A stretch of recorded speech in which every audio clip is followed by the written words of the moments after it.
My new book, The Less Dead, is about a woman who goes to find her birth family in an adoption agency, and she discovers that her birth mother was murdered shortly after she was given up for adoption, and she starts to receive letters from what may or may not be the murderer.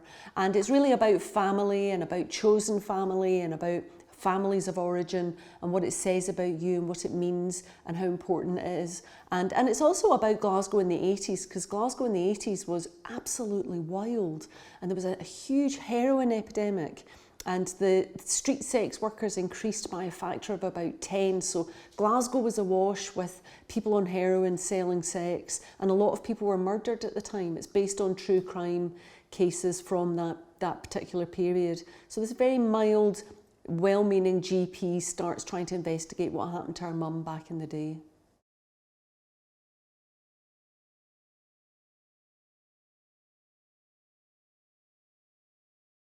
The Less Dead is based on true cases that happened in Glasgow in the 1980s. 9 women street sex workers were killed in Glasgow, and no one really came forward, and the police didn't do that much of an investigation, and it was regarded as like, you know, a weather event or something like that people would die, until the very last one. It was a woman called Emma Caldwell, and Emma was famously nice, and she came from a really sweet family, and her mum and dad went on Crime Watch and appealed for information, and suddenly everybody cared, and it really put into stark relief the way the previous 8 women had been treated by the press and by the public. And so I wanted to write the book around that event and around what had happened in Glasgow in the 80s, and just to honour those women, because they were amazing. Lots of them grew up in care, and you know, they were raising families, they were supporting other family members. They were incredible women, and they just never really got honoured, and I really kind of wanted to talk about them.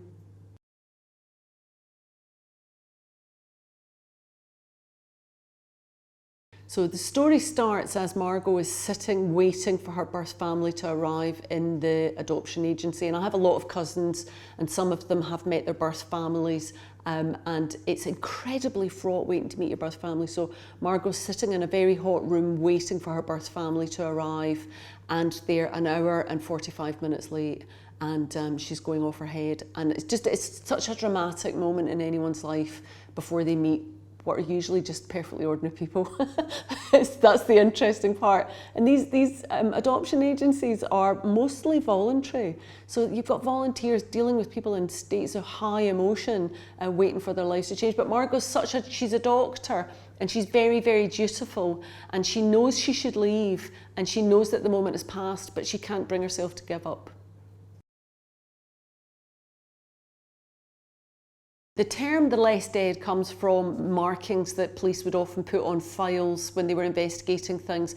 The less dead means you're dead, but it's not that important, and they don't really investigate. They've just discovered a new serial killer in the States, and I think Samuel Little, and he says he's killed 100 women, and they're all street sex workers, and no one put them together because it was just dead sex workers. So they used to also mark the file in New York. They used to mark it NHI, no humans involved, if it was street people or sex workers who were killed.